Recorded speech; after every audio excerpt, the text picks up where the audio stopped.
Ever dealt with a tough stain that never seemed to leave? You tried every kind of trick you knew, probably even rang up your mother for any helpful advice, but it just seemed to stay. Well, let's hope that stain isn't like the one in tonight's story. Greetings, I am the Storyteller.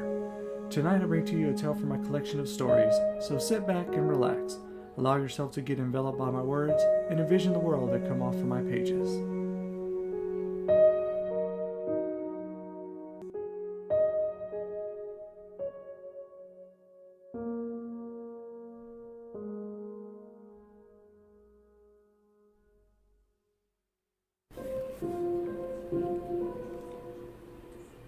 A young woman stood in front of a large glass door clutching a white bag, her eyes reading the sign that hung over the door 4 times over.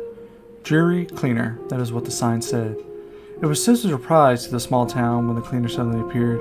On Wednesday after a rainy Tuesday is when it showed up. It was like a flash of lightning when that old building located square in the middle of town with its broken glass and boarded up doors sprung to life with a new purpose. Like when anything new that pops up, folks came by to see what it was about. They would glance in the window trying to see anything that might give them a clue about the owners.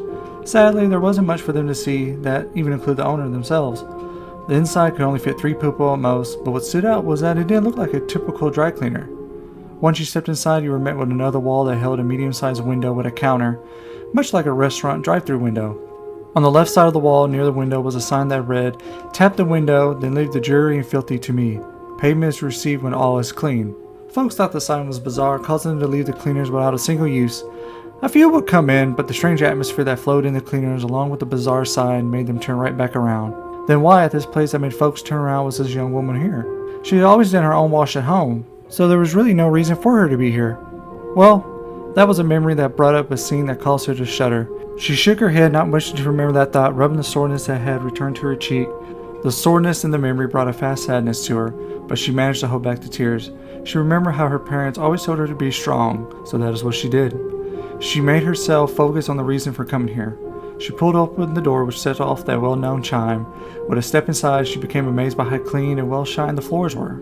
Her eyes glancing over every inch of the cleaners while her feet tapped echoes off the tiles with each step she made towards the counter. It was there that she finally came face to face with that strange sign. With a quick knock, she sat her white bag down on the counter. For a brief moment, she stood there waiting when suddenly the bottom half of the window slid upward. Only darkness from the other side was there to greet her. With her curiosity that only a cat held, she bent down to peer inside the darkness only to shoot back upward when a large hand wearing a white glove emerged. The sight of such a large hand shocked her, for she had never seen such a hand. It was almost big enough to grab a full-sized person one-handed by their head. She watched as a hand grasped the bag and with a haste returned back to the depths of the darkness. Then with that same haste returned, placing a clipboard and pen. Her mind still shocked by the unusual large hand, the young woman stared at the piece of paper that asked for her name, address, and number, and type of stain. She held the pen in her hand, writing out her name on the sheet, Rose McWood. She hovered the tip of the pen over the type of stain and slowly began to write what type of stain needed to be removed. That's when the soreness returned to her cheek, causing her to reach up and caress that spot. That stain, the memories flooded into her. The dress was the one that she purchased with her last check. It was a dress that she had her eye on for a long time. She felt so happy when she finally purchased it. She wanted to show it off next time she and her fiancé went out one night, but sadly her fiancé is one fickle fellow. He felt that Rose was doing anything she could to catch another man's eye. However, that wasn't the case. She loved her fiancé and wished to dress up for him. Yet, on the night they were to go out, he became upset at the sight of her new dress, going so far to accidentally spill beer on it. At least that's what he said. Rose became devastated at the scene, rushing quickly to clean off the spill. That is when her dryer and washer, another thing her fiancé stated, had gone out suddenly. Why then was there a hammer and multiple dents on them?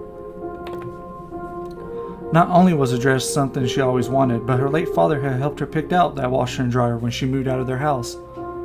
She became furious. However, when she yelled at him, she was met with his own retort, a hard slap to the face, a retort he will always give her for backtop. Rose cringed at the memory. The pen fell from her hand to the clipboard, making the softest tap. A large hand emerged from the darkness, taking the clipboard. Rose watched as a hand turned the clipboard around like one would do to read over the information. She thought it was strange, for she couldn't see the person's face. Soon a long, deep sigh came from the darkness, followed by the sound of someone clearing their throat. Beer stain, I see. The voice was deep and gruff. Rose was surprised by the voice that came. She didn't know why, but it surprised her in a way that she couldn't understand it herself. The big index finger tapped against the clipboard. "Oh, don't mind me, just talking to myself. Don't worry, I'll have this done by the day." Rose's voice trembled. "How?" The tapping sound stopped, the hand shook in the air. "Payment isn't received until the deed is done. But, don't fret. When return is when I'll get my payment."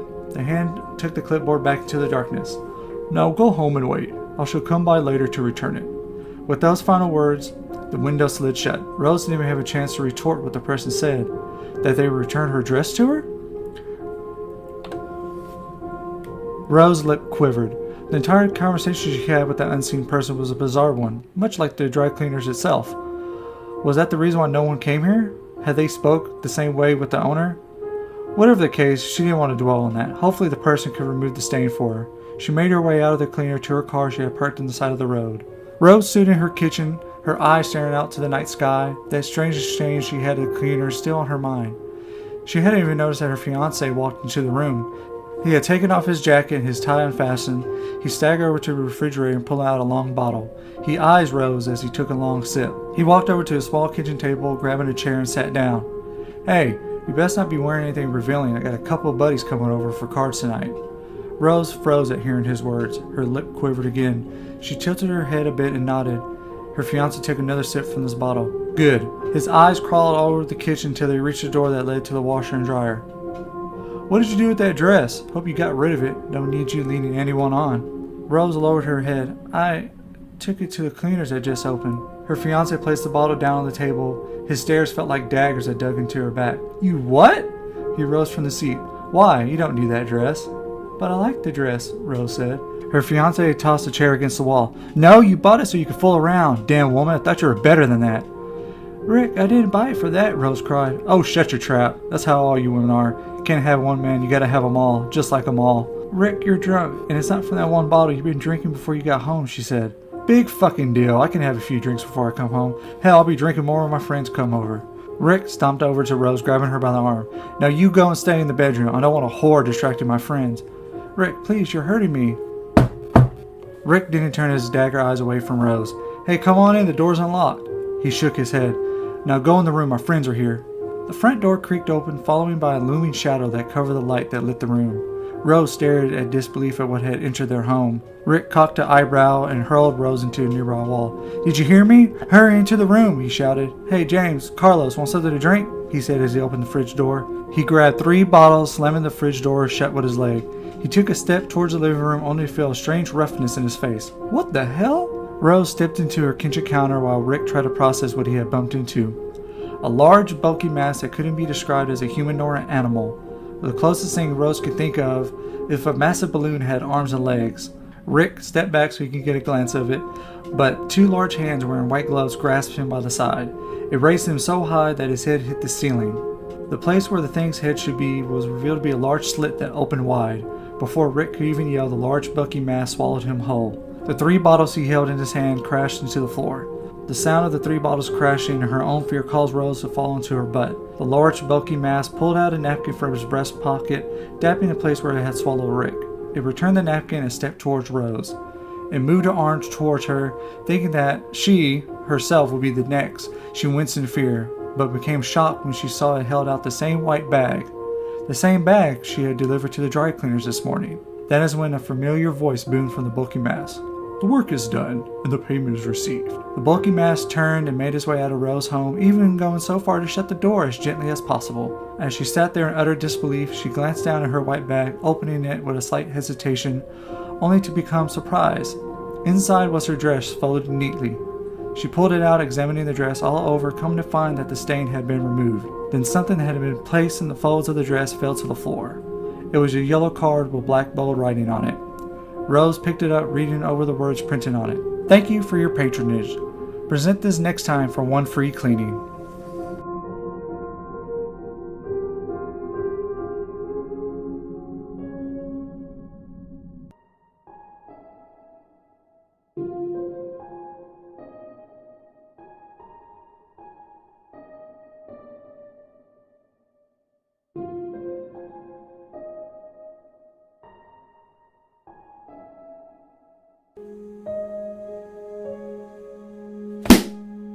I guess you could say 2 stains were removed from her life.